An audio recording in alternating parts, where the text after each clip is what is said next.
There are places in this world where the wind never stops talking, where it moves through dry grass and rattles against tin roofs like it's trying to tell you something you don't want to hear. Cattle Creek was one of those places, a forgotten speck of dust and timber sitting at the edge of the Texas frontier, where the sun rose hard and set harder, and where a woman's worth was measured not by her heart, but by what she could fetch at auction.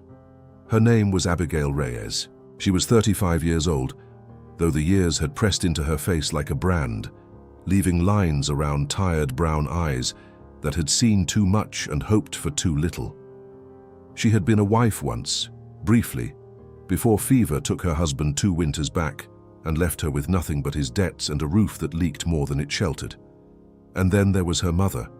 Eleanor Whitfield had never been a tender woman.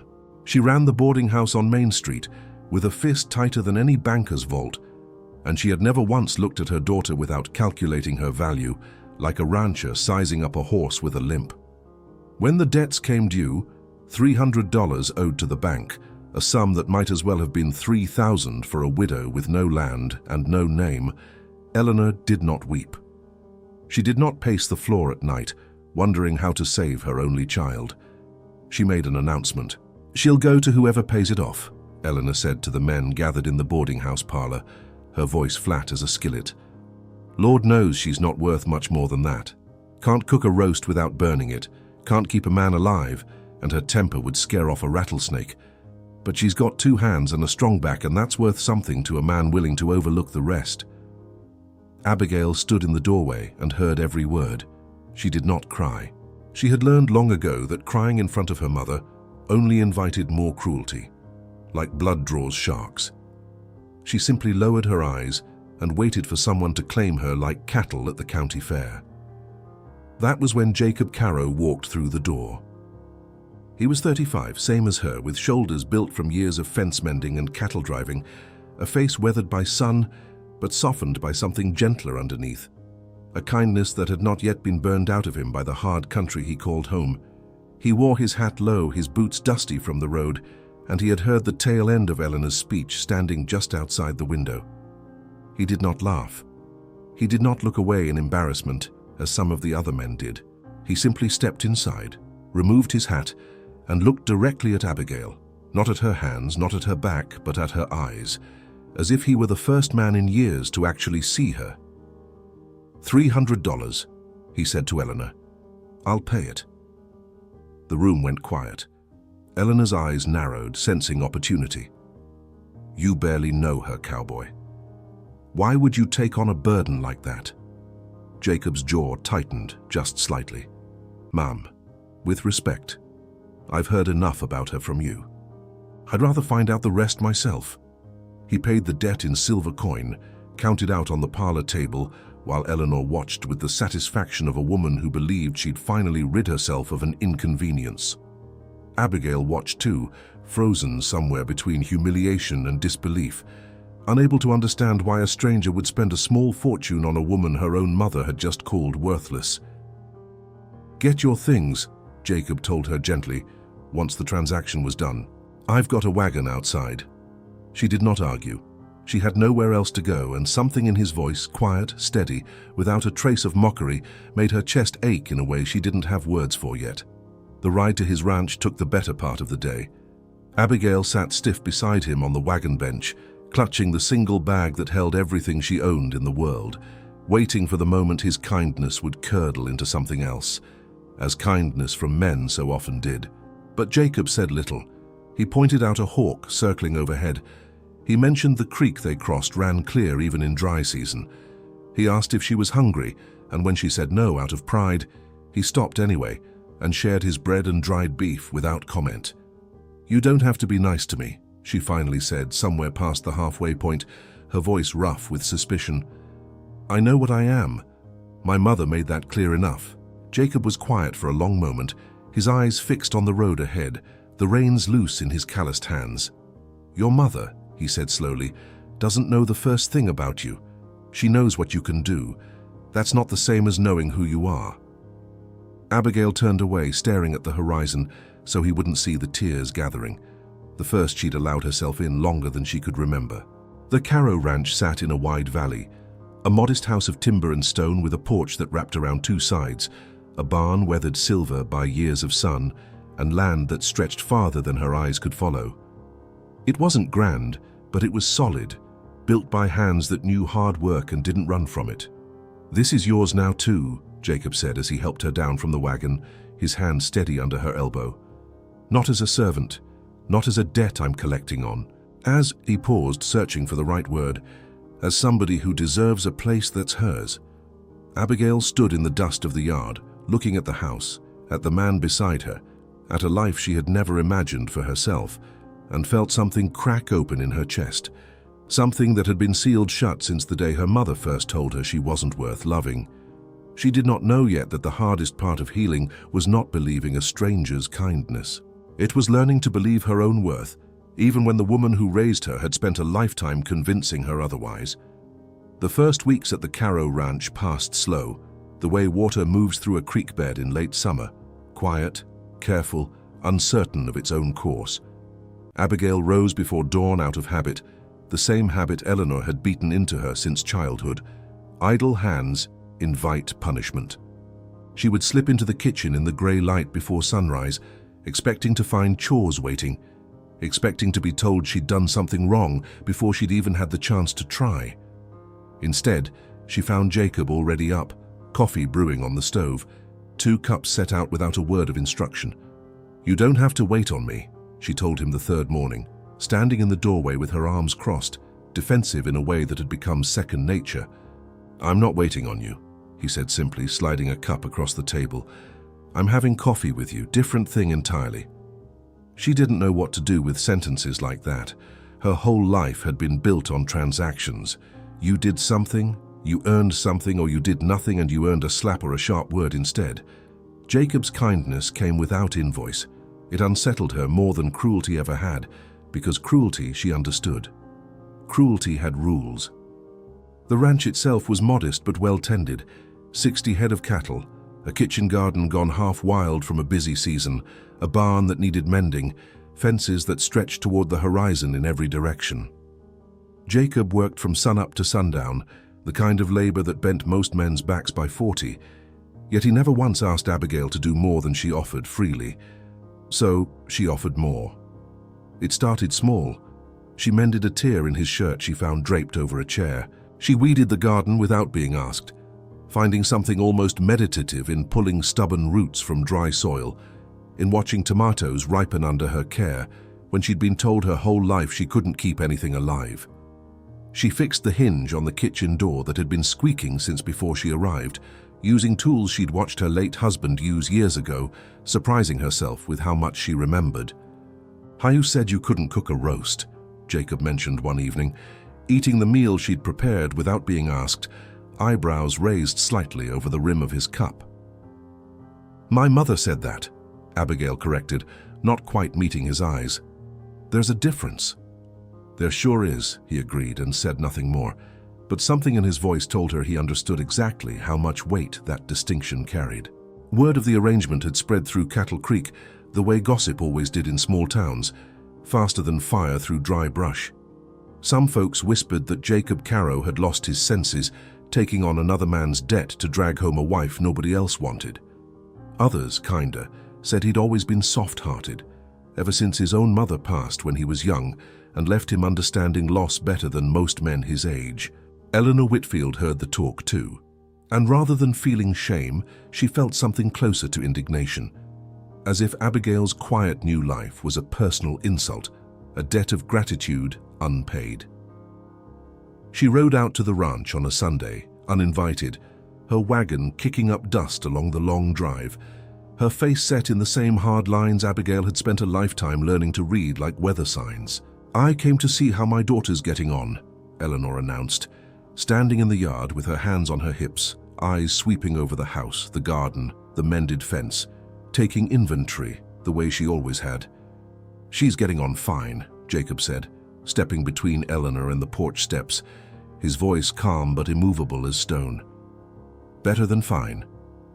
"I didn't ask you, Cowboy. I asked—" "You asked a question about my wife," Jacob interrupted, quiet but firm. "And I answered it." If you've got something to say to her directly, she's standing right there. But you'll speak kindly under this roof, or you won't speak at all." Eleanor's mouth opened, then closed. In 35 years, no one had ever spoken to her that way. Certainly not in defense of the daughter she'd spent decades dismissing. She looked past Jacob to Abigail, who stood in the doorway with her chin lifted slightly higher than her mother had ever seen it. "I don't need defending," Abigail said softly, though her voice carried farther than she expected. "But I thank you for it all the same." Eleanor left without another word, her wagon rattling back down the drive, and Abigail stood watching the dust settle long after she'd gone, feeling something unfamiliar stir beneath her ribs, not triumph exactly, but the quiet beginning of believing she deserved to be defended at all. That night, as the sun bled orange and purple across the western ridge, Jacob found her sitting on the porch steps, knees drawn up, watching the colors fade into evening. "She's never going to change," Abigail said, not looking at him.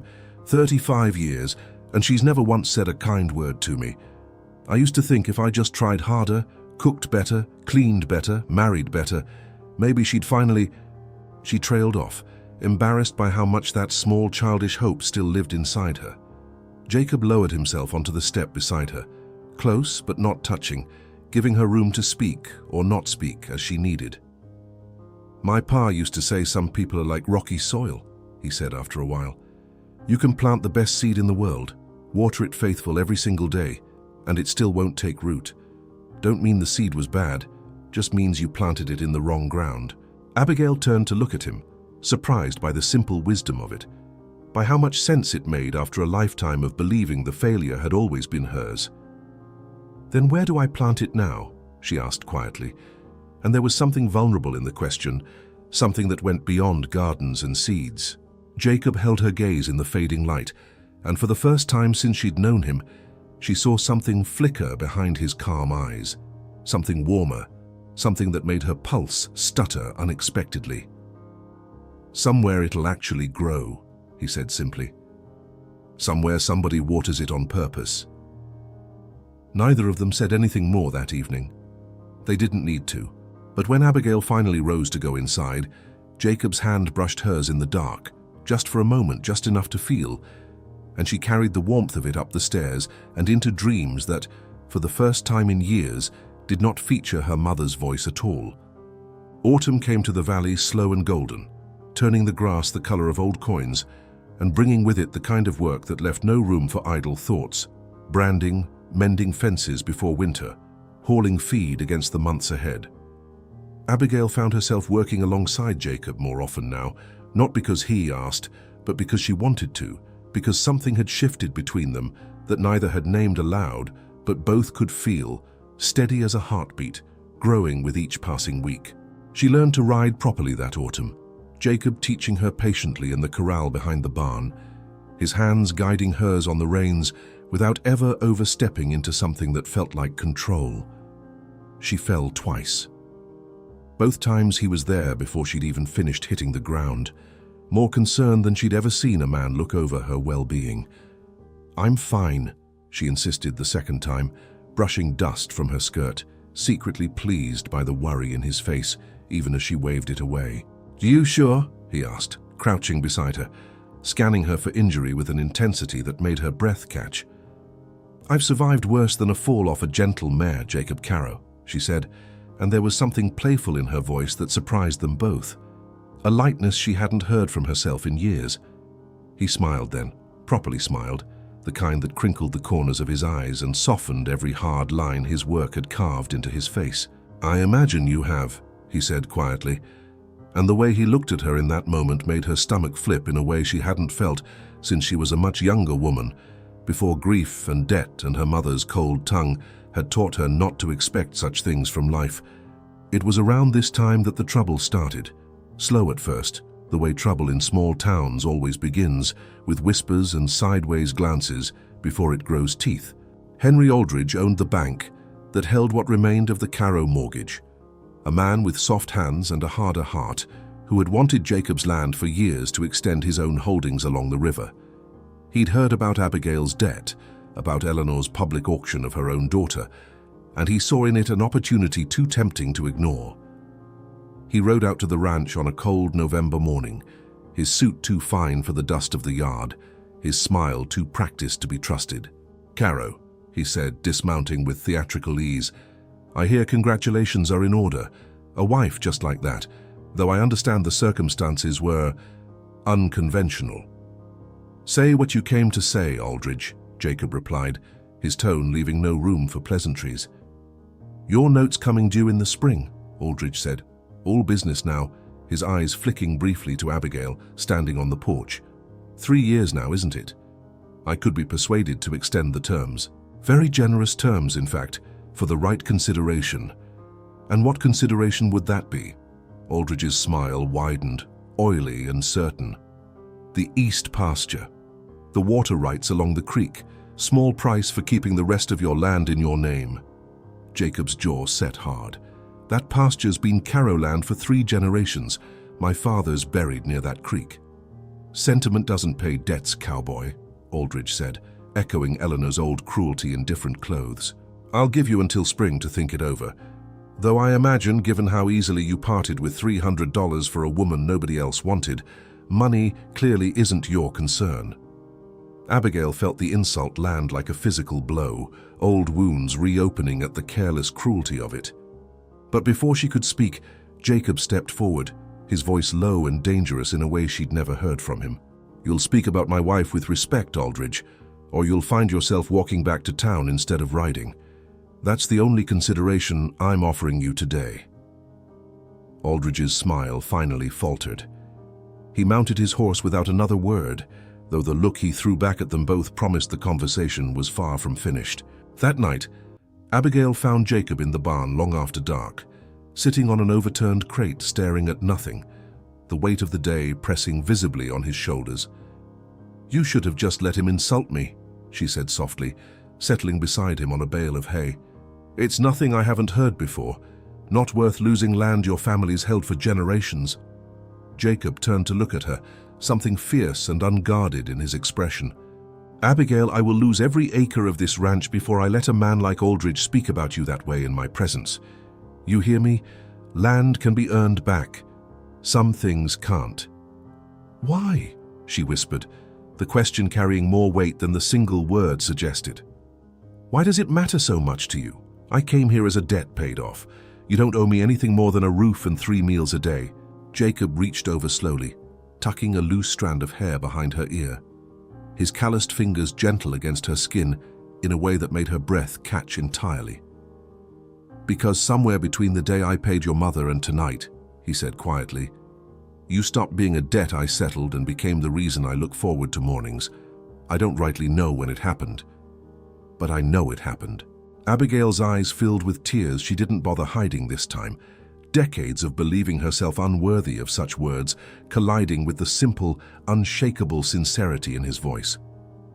"Nobody has ever—" she started, then stopped, unable to finish the sentence around the lump in her throat. "I know," Jacob said softly, understanding without needing the rest of the words. "Your mother made sure of that. But I aim to spend the rest of my days proving her wrong, Abigail, if you'll let me." She didn't answer with words.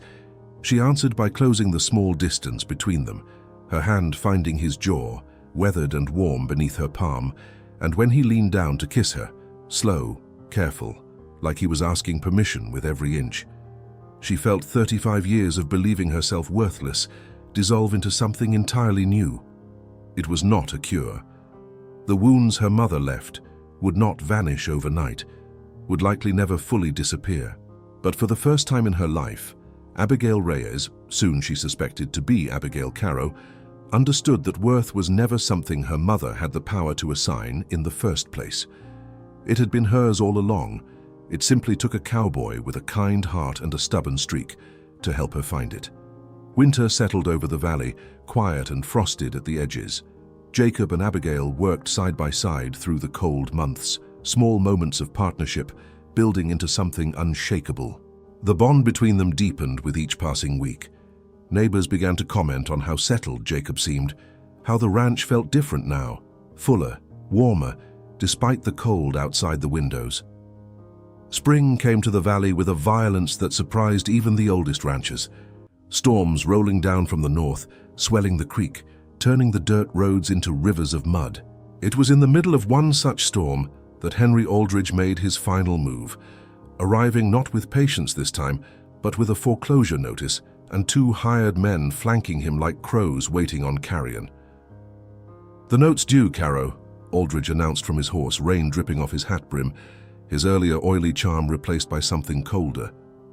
"Spring's here. I've come for my answer." "And I've given you mine," Jacob said, standing on the porch with Abigail just behind his shoulder, rain soaking through his shirt. "The east pasture isn't for sale. Not now. Not ever." "Then I'll have the sheriff out here within the week to begin proceedings on the whole property," Aldridge said. "Strange thing, though, your note shows a payment history. 3 years of payments, everyone on time, everyone recorded." He smiled thinly. "Except the bank's copy of your original loan papers seems to have gone missing in a fire last winter. Without that paperwork, Carrow, I could call the whole note due immediately, today if I choose." It was blackmail dressed in legal language, and everyone standing in that yard knew it. Abigail felt the old fear rising in her chest, the same helplessness she'd felt the day her mother sold her like livestock.